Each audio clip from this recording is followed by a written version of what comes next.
ఈరోజు స్వచ్ఛ భారత్ స్వచ్ఛాంధ్ర కార్యక్రమానికి మరి విచ్చేసిన మన ప్రియతమ నాయకులు గరళాన్ని కంఠంలో పెట్టుకొని మనకి అమృతాన్ని పంచుతున్న మరి బోళా శంకరుడు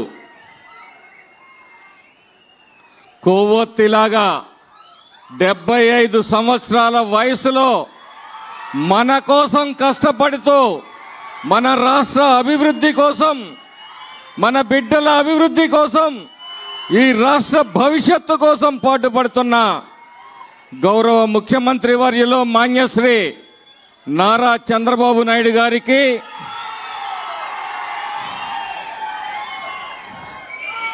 చంద్రబాబు గారి ఆశీస్సులతో అమరావతి రాజధాని నిర్మాణాన్ని తన భుజస్కంధాలపై వేసుకొని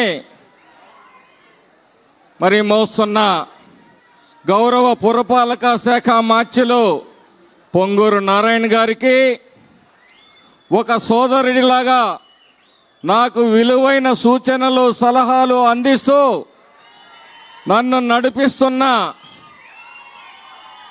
విద్యుత్ శాఖ మాత్యులు మన ఇన్ఛార్జి మంత్రివర్యులు శ్రీ గొట్టిపాటి రవి గారికి అభివృద్ధి ధ్యేయంగా మాచర్ల అభివృద్ధికి మూల స్తంభంగా నిలుస్తూ నిరంతరం పాటుపడుతున్న మన గౌరవ పార్లమెంటు సభ్యులు లావు శ్రీకృష్ణదేవరాయలు గారికి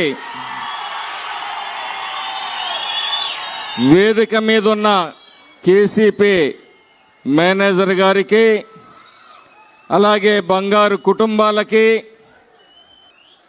మరి వారికి సహకారం అందిస్తున్న దాతలకు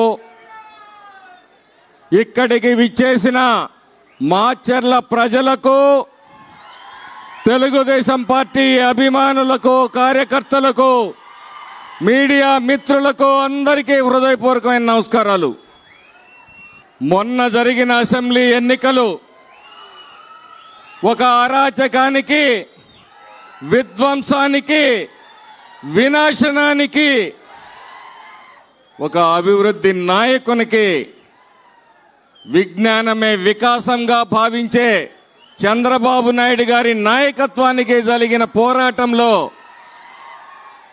చారిత్రాత్మకమైన విజయం నభూతో న భవిష్యత్ అన్నట్టుగా ఒక గొప్ప విజయాన్ని అందించిన మీ అందరికీ హృదయపూర్వకమైన ధన్యవాదాలు. అధికారం చేపట్టగానే బాబు గారి ముందు మరి పట్టు కార్పెట్ పరిచి లేదు, ఒక ముళ్ళ దోవ, సమస్యల సుడిగుండాలు, విధ్వంసమైన వ్యవస్థలు, 10 లక్షల కోట్లు పైగా ఈ రాష్ట్రం అప్పుల్లో ఉంది. మరి కానీ ఆయన ఏ మాత్రం భయపడలేదు. చాలా మంది శాసనసభ్యుడు మంత్రులు మనం ఏ విధంగా ఈ ఇచ్చిన వాగ్దానాల్ని ఈ అధఃపాతాళంలో ఉన్న ఆర్థిక వ్యవస్థని సరిచేసుకుంటూ మనం సూపర్ 6 పథకాలని ఎలా ఇవ్వగలుగుతామనేది అందరి శాసనసభ్యులు మంత్రులు ఆందోళన చెందారు. కానీ